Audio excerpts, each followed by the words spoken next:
better daily, where we work hard in our minds, bodies, and our spirits to become 1% better every single day. Download the app and join our Betterment family at betterdaily.life to catch the video version of these podcasts. Here's your host and my dad, Alex Van Houten. What is up, Betterment family? This is Alex Van Houten in Better Daily Live. Good morning and happy Wednesday. Today is Wildcard Wednesday, which means we can do whatever we want. Yay!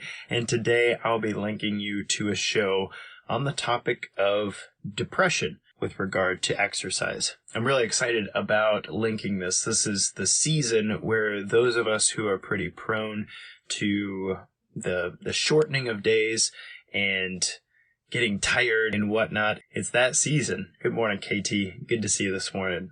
The actual clinical diagnosis for depression in this season is called seasonal affective disorder. And there's a few different reasons why this might be the case. There's one theory that is going around about how, depending on your genetic disposition or things that are going on in your life, the shortening of days, that is the amount of daylight that is in a day, is the equivalent of asking your circadian rhythm to come to a grinding halt, to relax, to chill out, to rest, and all those down neurotransmitters that are involved in that process can shift people toward lower moods and even depressed states, especially if they're in a stressed out condition or if they're particularly prone to that, right? So a lot of people are down right now, not even just clinically depressed, just down and tired. I joked with one of my clients recently that there must be like a bear inside of me because I keep getting all these signals to hibernate. I'd really love to crawl in a cave somewhere and sleep for a couple days. That would be pretty cool. But alas, no hibernation for Alex, so I won't be hibernating. But jokes aside, the other thing that could play a role in this is the significant decrease of vitamin D that people experience during this season. You know, our UV index here in Arkansas went from like a 7 to 10 for most of the day down to a 0 to 3 for most of the day. And it's cold outside, so, there's not a lot of incentive to go sunbathing. And even if you did sunbathe, there wouldn't be a lot of UV index for you to generate vitamin D. And so when vitamin D drops, that also might be linked to this lower mood. And so regardless of whether or not you are on the side of the spectrum where you're severely prone to this, where you're actually kind of thrown into a depressive state and it's going to be very difficult over the season for you to experience joy and elevated moods and peace and whatnot, or if you're on the other side of the spectrum where you're just kind of feeling a little tired and it's difficult, I hope this episode really helps you, because what I did is I went through Dr. John Ratey's book,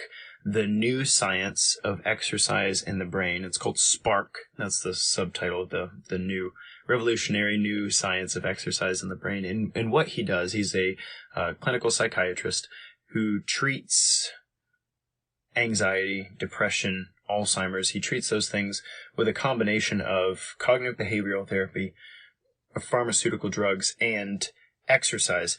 And so what he does is he does a deep dive of the science around what research we have about how exercise affects these different diagnoses. And so this one about depression, it's just a powerful romp through the research. So I took his book and I read it, and then I put it in layman's terms, and then I also added some things that, his book was written about 23 years ago, I want to say. So we've built on that. We've grown a lot from that. So, there was more research worth diving into than was just in his book. And so I went through that in the episode and told you about, this was about 2 years ago, told you how I use this for my particular clients and what you might be able to take away from that to help your body jumpstart and kickstart the mind and elevate your neurotransmitters where they need to be so that you're not in a depressed state. So the episode's called Exercising Out of Depression. I hope that you find it powerful and helpful, especially in this season, even when, if you're not prone to depression, you still might have those lower moods. And if you are prone to depression, you're really struggling right now. You're really wrestling. A lot of people don't know this, but on the solstices, that's the winter solstice and summer solstice, that's December 21st and June 21st. respectively. Winter solstice is the shortest day of the year by sunlight, and summer solstice is the longest day of the year by sunlight. At those poles, at the solstices, the days around them are always either lengthening or shortening, depending on, when you're getting closer to winter solstice, it's shortening. When you're getting farther from winter solstice, it's lengthening until you get to June 21st. But it doesn't shorten and lengthen the same amount of time every day. So some days you might get 10 seconds more of a day, and some days you might get 5 minutes more of a day. Well, we just entered the season and are starting to exit it now, where the change is the most rapid. I don't know if you've noticed that or not. Because it was like 2 weeks ago, you're driving home from work and like, oh, look, the sun's out. It's a nice day. And now you're driving home from work and it's dark and you're like, what in the world? And we're about to go through daylight savings time. So it's going to be even darker in the evening. So get excited. Or even darker. Dark is dark, but darker sooner, right? So I hope that this episode is helpful to you. It not only goes through the research, but also gives you some guidelines about how often and how intensely and what sort of exercise you should be involved in order to kickstart the brain and keep yourself out of those lower mood states. And if you are struggling with depression, there is robust research that says that exercise is the best thing for you, period.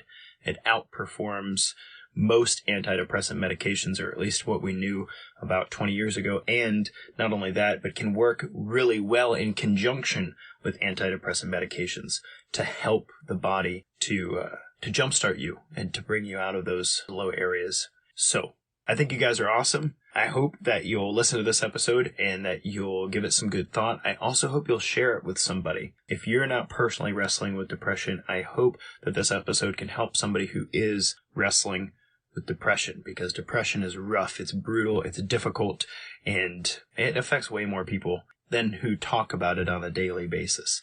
And, if you're somebody who's close to somebody who knows that they're struggling, they're wrestling with a hard time, they needed some help, quote unquote, and got some medications in their system, and hopefully that's helping and whatnot, but and maybe they're a little ashamed, and maybe they'd prefer not to talk about it, or, when you're depressed, you're down, you kind of isolate yourself. You don't want to say that to the whole wide world, right? And especially if you're a pillar in your community and you have a lot of people who are leaning on you and stuff. Being depressed, having that inner struggle, that inner turmoil, and not being able to talk about it, or not feeling like you're able to talk about it because there are other people who are depending on you, it can be so isolating. So I hope you'll share this with folks who are wrestling with depression, if indeed it's helpful and valuable to you.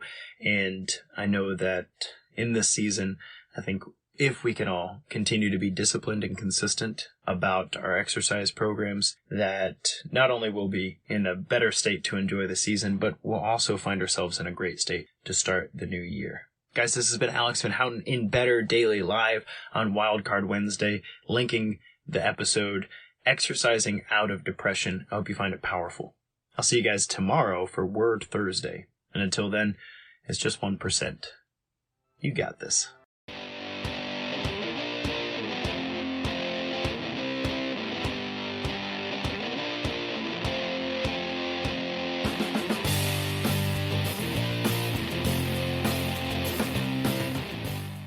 The idea that a consistent exercise regimen could be the most important bulwark against experiencing depression again and again in our lives is a powerful one. I'm going to talk to you a little bit about my experience with depression as a personal trainer of over 13 years, and I'm going to talk about what depression actually is and how it's ailing a large amount of people in our current population. Then we're going to talk about treatment courses that are currently used, both medication and cognitive behavioral therapy, some problems and side effects of those things, and then we're going to tackle the research around exercise and its effect on the brain, specifically with regard to depression. Then we'll tie all that up in a beautiful bow and talk about our recommendations, the Defining Dad Bod recommendations toward staving off depression if you don't want to have depression sometime in the future, or if you're currently experiencing depression, what the exercise recommendations are, both the minimum and maximal dose to make a difference. I hope you're as excited as I am. Let's dive in. First, a story. When I was a young trainer, about 4 years into my training career, I was approached by a mother on the fitness floor, and she said, "Hey, I've been watching you for a while," which as a trainer, you get used to people saying to you. I mean, what else are they going to do when they're on the Stairmaster for like 30 minutes? She said, "I've been watching you for a while, and I've decided you're the trainer that we need in our family." And I said, "Great, when can I start helping you?" And she goes, "Oh, it's not for me, it's for my daughter." And she went on to tell me about how her young girl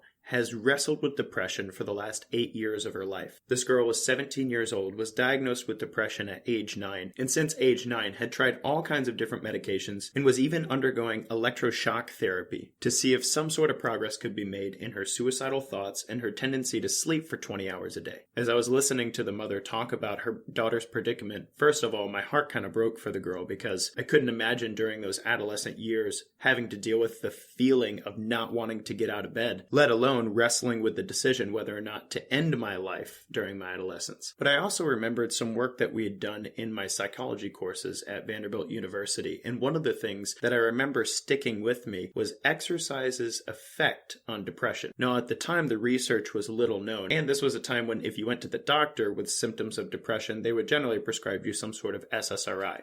The idea that exercise could somehow lift you out of depression was an anecdotal one, even though there was decent research to support it. But until this mother spoke with me on the fitness floor, I had never actually thought about utilizing that research in my practice of exercise. In fact, she taught me a thing or two, as her and her husband were up late one night, desperate to search for anything else that could possibly help their girl, and they stumbled on a large body of exercise research with regard to depression. And she said, "Since then, we've been looking for a trainer who we think would be a good fit for our daughter, and after watching you for a while, we both agree that you're the one." I was apprehensive at first, to say the least. I didn't want to promise these parents false hope because I'd never worked with a severely depressed client, and I told her that. But also, I'd remember all my clients that I'd worked with up until that point, and how their moods all changed, and how they seemed to be more positive people after they'd been exercising for at least 6 to 8 weeks. And whether or not they lost weight or gained muscle or got better at any one particular thing, they always seemed to report feeling better overall. And if by doing what I did best, which was helping people move well, I could help this young girl feel less depressed over time, then I was all for it. And I'll never forget the very first session I met, we'll call her Daisy. She was walking on the treadmill. I introduced myself. "Hey, I'm Alex. I'm the trainer your parents hired, and I'm really excited to work with you today." And she goes, "Whoa, dude,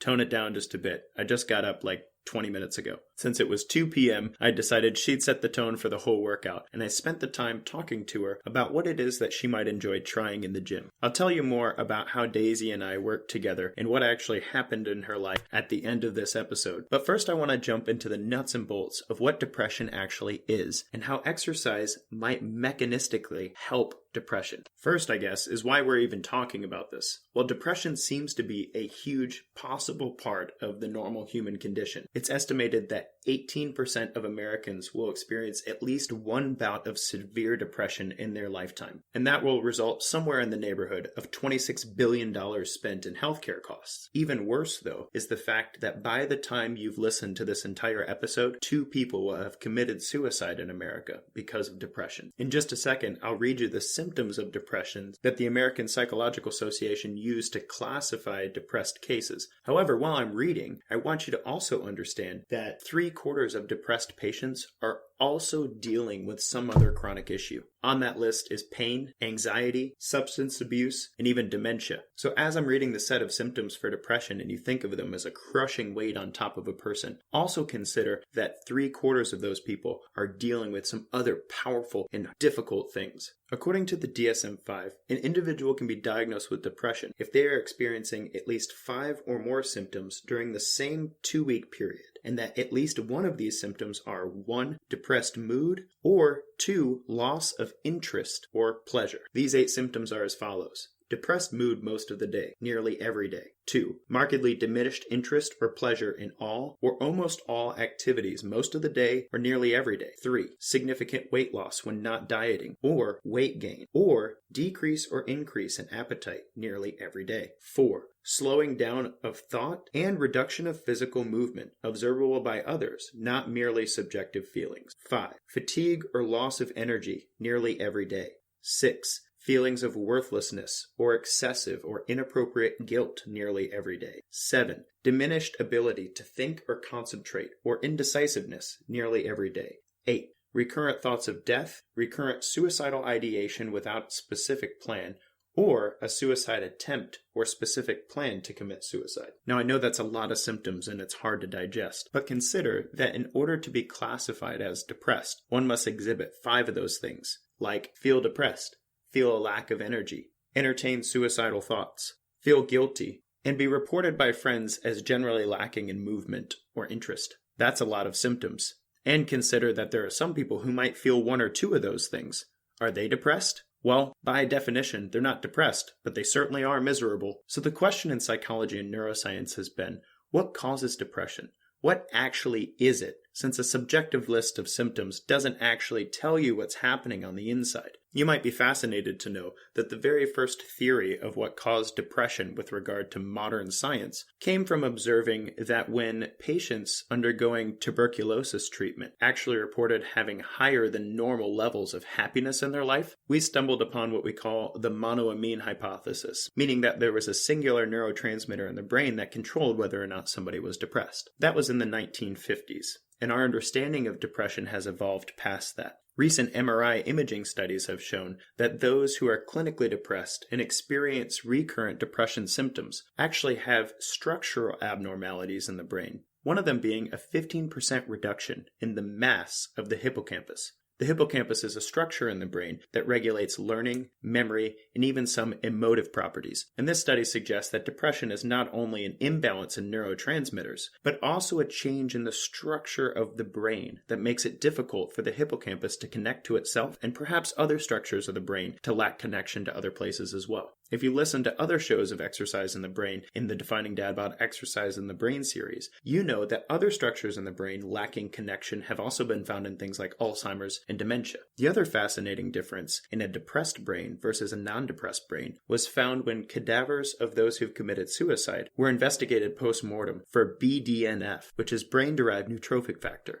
If you've been following this series for a bit as well, you know that BDNF is the miracle grow of neurons. And so while there have been a lot of studies around the effects of neurotransmitters on somebody who's depressed, like serotonin, for instance, which is the neurotransmitter pathway that pharmaceutical drugs like Zoloft act on, SSRIs, serotonin reuptake inhibitors, it turns out that neurotransmitter imbalance is only a superficial part of the immediate problem. But underlying the genesis of depression is diminished connectivity of the neuronal tissue of the brain and the diminished ability of the brain to create new connections. In other words, if there's a good answer to helping people who are depressed, or even somebody who's pretty miserable but not clinically depressed yet, it must address the brain's ability to connect different structures of the brain and create new neurons. To beat depression, the brain needs a jumpstart. In his book Spark, Dr. John Ratey is quoted as saying, "At its core, depression is defined by an absence of moving toward anything. We need to trick the brain into coming out of hibernation." Well, that's great, Alex. Thanks for the history lesson and the symptoms of depression. But how do we kickstart a brain that's hibernating? That's a great question. In fact, the 2 widely accepted ways to treat depression in the psychiatric community right now is cognitive behavioral therapy and medication, and sometimes a combination of both. Cognitive behavioral therapy seeks to use a top-down model to help clients develop good habits, to develop good beliefs, and to use that cognition and behavior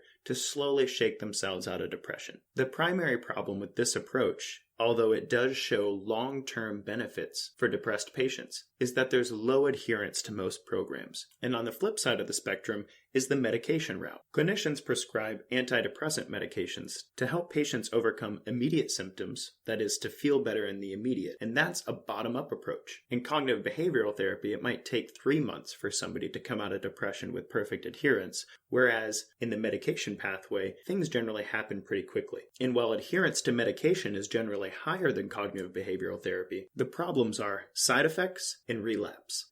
The possible side effects for antidepressants make them a terrible option for many people. Weight gain, lack of libido, general malaise, anxiety, loss of immune function, and even suicidal thoughts are on the label of just about every one of the antidepressant medications. That's not to mention the things like gastrointestinal discomfort or sleep issues. And so it's possible that one can find a medication that will really help to lift you out of depression, but that medication will carry with it a lot of undesirable side effects. Simultaneously, relapse is a problem with medication, since for many, taking medication helps them in the time that they're taking the medication, but when they discontinue the medication, depression rears its ugly head again. In fact, in a study pitting medication against exercise, the medication group relapsed 52% of the time. So if medication acts on neurotransmitters to create a bottom-up approach to deal with depression, and cognitive behavioral therapy deals with beliefs and behavioral patterns in order to create a top-down approach to dealing with depression, then is it possible to address both with better adherence, lower side effects,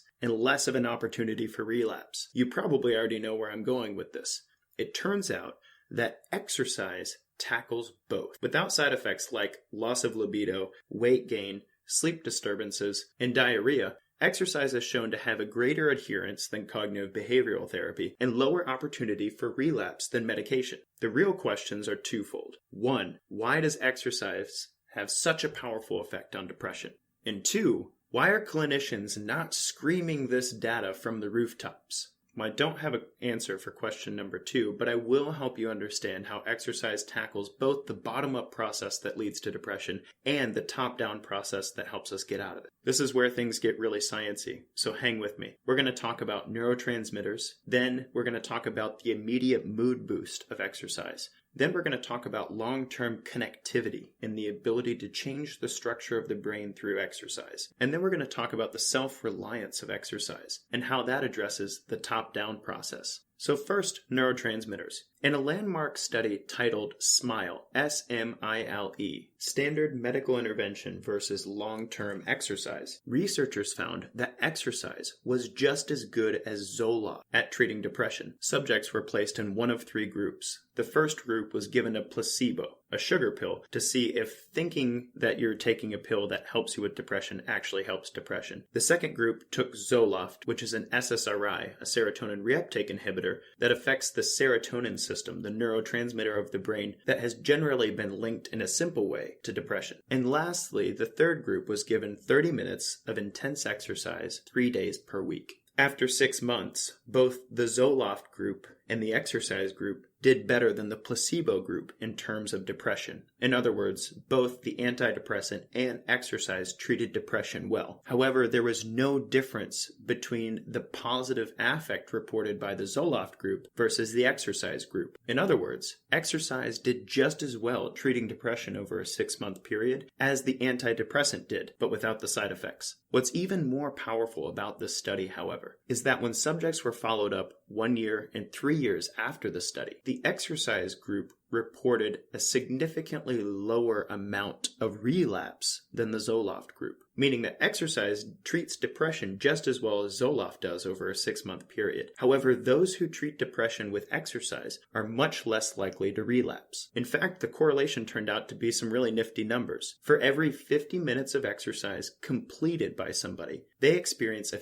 50% decrease in their chance of relapse. I'll say that again, it's worth repeating. Every 50 minutes of exercise somebody does in a week decreases their potential for depression relapse by 50%. Now, math can be kind of tough, especially when you're listening to a guy talk about it. So I've done some quick math for you. A 4-hour-a-week exercise regimen is 240 minutes of exercise. That lets you apply that 50% reduction 5 times. And if your risk of relapse for depression is 50% if you've had it before, then 4 hours of exercise brings your risk of relapse down to 4%. So to recap, exercise treats depression just as well as Zoloft does in the landmark study titled SMILE. However, exercise seems to have a more long-term effect than simply treating depression with an SSRI. And the effect of exercise is dose-dependent on the relapsability of depression, to the tune of a 4-hour workout regimen weekly, decreasing the risk of relapse from 50% all the way down to 4%. There are some caveats to this, however, that I think are important to bring up. First, the Zoloft group reported coming out of their depression faster than the exercise group. Well, how is that possible? Doesn't exercise create an immediate mood boost, Alex, because of endorphins? Yes, you're absolutely right. Those who exercised reported an immediate mood boost, but 5 or 6 hours later, that mood boost was just that, a boost in the immediate. They didn't actually report coming out of depression for 3, 4, and even 5 weeks after incorporating the exercise program, whereas the antidepressant showed a turnaround average of about 2 weeks. So although exercise seems to treat depression well without the side effects of an antidepressant, it does not work as quickly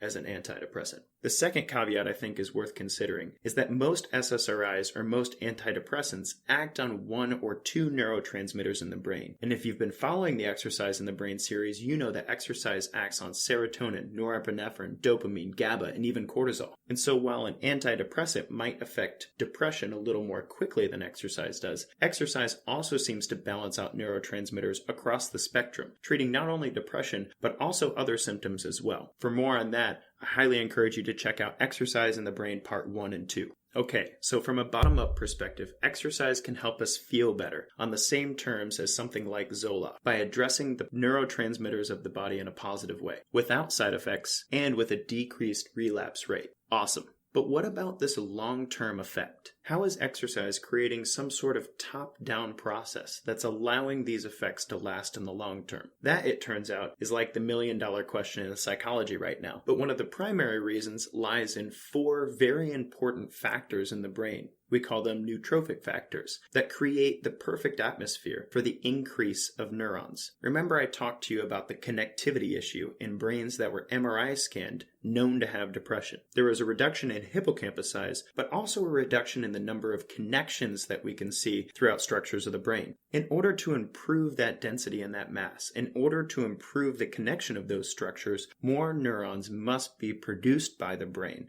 And to produce neurons, you need nootropic factors present in the brain that will help those cells proliferate. 4 factors: BDNF, VEGF, FGF2, and IGF-1. Brain-derived nootropic factor, or BDNF, vascular endothelial growth factor, or VEGF, fibroblastic growth factor, FGF2, and insulin growth factor, IGF-1, are all elevated in the brain following an exercise bout. And it seems that regularly bathing the brain in these growth factors increases the production of neurons and therefore increased connectivity in the brain over time. My mom was a gardener growing up. We had a nice little patch of tilled ground, probably 300 feet by 100 feet in the side of the yard. We'd go out together in the beginning of spring and plant our seeds. And then, if it didn't rain sufficiently, we would go out on a regular basis, 3 to 5 times a week, and water our seeds. In the Tennessee heat, if you didn't water your seeds, nothing would grow. But if the soil of the condition was perfect, then before you knew it, you had cucumber plants and corn plants and tomato plants, everything growing just like it should.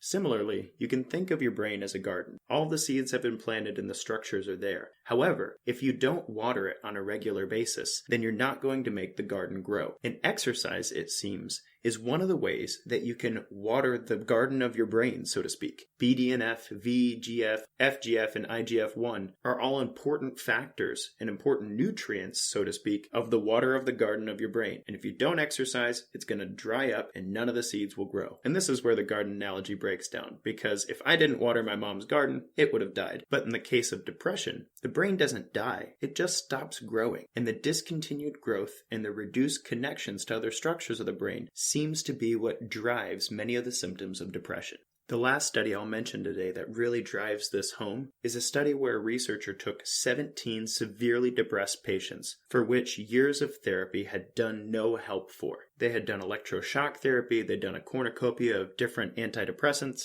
they'd even used experimental drugs to try to kick these people out of the depressed state. As a last resort, they signed up to be part of an experiment that looked at the effects of exercise on depression. And this study, conducted at the Cooper Institute, put them through a rigorous exercise regimen of brisk walking 55 minutes per day, 3 days per week. In the study, just over half the participants completed the full term of the exercise regimen, but every single one of them lifted out of their depressed symptoms, and 5 of the 17 original subjects achieved full remission and never relapsed into depression again. The researchers asked the question, why was the last resort exercise? when perhaps it should be the first line of defense? I mean, is it really that hard to incorporate 3 one-hour walks into your week? And it's my observation to add that it's not for lack of time that we don't do this, especially since people are spending way more than 3 hours a week on social media or other screens. I think the most powerful part of this study, however, is that in these individuals, they had tried nearly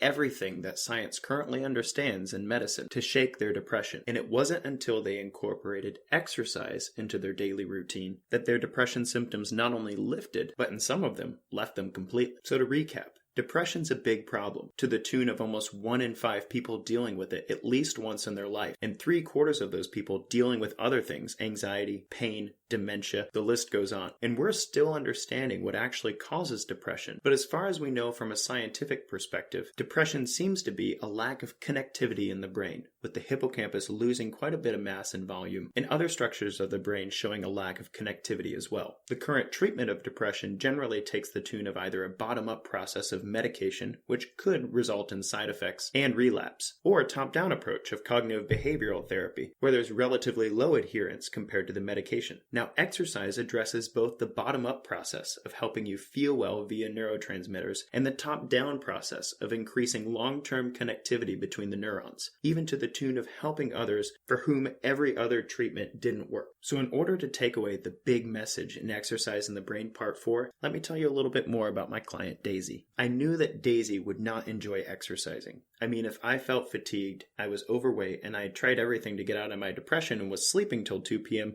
I wouldn't really want to get out of bed and exercise hard either. So for our first several sessions, I kept her company while she walked on an inclined treadmill, and we talked about the things that she was interested in, like her collection of superhero action figures and a few of the video games she was currently playing. After a few sessions, she mentioned the desire to move like the character in her Ninja Gaiden game. And so the structure of her workouts became 30 minutes of brisk walking while we talked about the things she was interested in, and then we spent 30 minutes practicing what we called our ninja moves. We had a blast balancing on Bosu balls, throwing medicine balls back and forth, doing cartwheels and forward rolls, and kicking bags. After 3 months of seeing her 3 times a week, I called her parents to ask if we'd seen an improvement and got to speak with her psychiatrist. Both parties told me that she had improved significantly in the time that we'd been working together. She seemed more upbeat, she was going to bed earlier and waking up earlier, and she seemed almost excited about going to her workouts. But the real difference came when 3 months in the start of our workout, walking on the treadmill, talking about her recent acquisition of a superhero action figure she'd been looking for. She looked me in the face and she said, "Thanks, Alex." And I said, "What for?" And she said, "I haven't told anybody this, but I haven't really thought about killing myself for about 3 weeks now, and that's the longest time I can remember since I was a kid."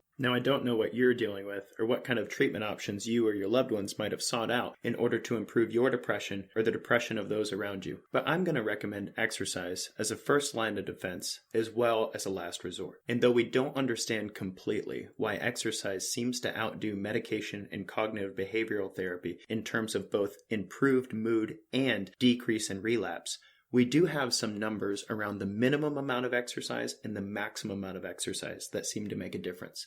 So minimally, 30 minutes a day, 3 days per week of walking at a brisk intensity can make a positive impact on depression symptoms. However, a program like that has 2 goals. 1, consistency. And once consistency is established, then 2, the number of minutes in a week need to be increased to 5 or 6 days a week for 30 minutes a day. And then finally, greater intensities should be achieved in an exercise program like that. Once you're at 6 days a week for 30 minutes a day, then one should attempt to incorporate 1 to 2 high-intensity workouts in there. That could be the difference between walking around the block versus walking on a Stairmaster, or trying another modality, like running, swimming, rowing, cycling, or even an exercise class. But going to the other end of the spectrum, the question is how much exercise is too much? Because one could exercise themselves right into depression if they overdo it. And that limit seems to be measured in amount of calories per body weight. So to know the maximum amount of exercise one should do if they're trying to stave off depression symptoms, or perhaps postpone a relapse or keep one from happening completely, then you should multiply your body weight in pounds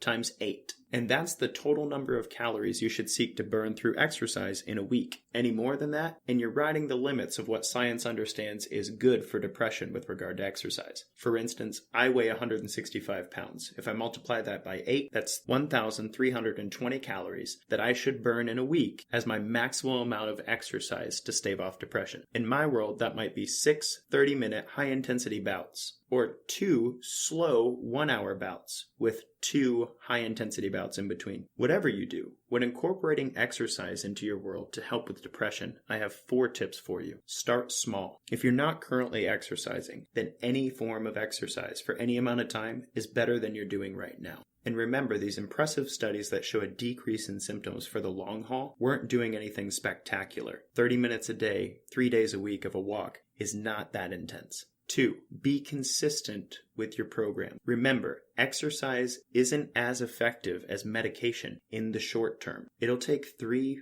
4, maybe even 5 weeks for you to experience an overall decrease in symptoms of depression when you add exercise into the mix. So it's important that you're consistent even before you see results. This happens to be also what I preach to somebody who's working on weight loss as a goal. Consistency in exercise is how we lose weight in the long haul. And so those first few weeks are the most difficult when you're doing the work, but you're not quite seeing the results yet. Hang in there and stay consistent. My 3rd tip for you is find a workout buddy. Since at its core, depression seems to be a problem of connectivity in the brain, it also seems to manifest itself in connectivity with other human beings. You can do your exercise in a social place, like boot camp, for instance, or a run group. But even if you don't do social exercise, having a workout buddy will help you stay consistent and will help to encourage you through those weeks where you're not seeing the results yet. And my last tip, studies show that starting a new exercise program is significantly more effective if you have somebody supervising you and helping you stay accountable to your goals in the program. Personally, I've committed my life to helping people when they want to start a workout program, to program it in a way that builds on itself so that they don't get injured, but also gives them a progressive way to feel more and more accomplished every single time they work out. It's also been my passion to ensure that they stay motivated and supported in their goals, because we all do better when we have someone in our corner. So if you're hesitant about using exercise to help you with depression symptoms, or you know somebody in your life who's struggling with depression, but they don't really know where to start with regard to exercise, I encourage them to get help with that program. You can find my resources for getting started at definingdadbod.com/trial. I'd be happy to be a first step to point you in the right direction. Daisy was an important client to me. She taught me the power of exercise to physically and psychologically lift herself up and others. And to this day, I still keep in touch with her via social media, and I'm happy to say that as long as she's exercising, she doesn't relapse. Just a few weeks ago, I did a show reviewing the results of a recent life expectancy study done in the United States, and I talked briefly about the power of exercise to influence depression and suicide. Those listening at the time might have thought of it as a platitude, but I hope that in listening to this particular episode of the Defining Dad Bod Show, you have a better understanding how exercise addresses neurotransmitters, immediately boosts mood, and increases the ability of the brain to create long-term connections that'll decrease the symptoms of depression. I don't want to say that the answer to depression and suicide is simple, but I do want to say when you have a simple solution that could be monumentally beneficial with very few downsides, then why don't we start with that? Next time somebody brings the life expectancy problem to you and talks about depression and suicide, I hope you'll refer them to this show. And I hope that a large number of this generation of young people will start to find their way out of depression through a simple and consistent exercise program. And if you yourself don't struggle with depression, but you know someone who does, invite them to be a part of your exercise program. Go for a run on Wednesday mornings together, lift weights on Friday, and play Frisbee on the weekends. Who knows? You might be helping them change their brain for the better. This has been Alex Van Houten with Defining Dad Bod. Until next time, guys, kick butt, take names.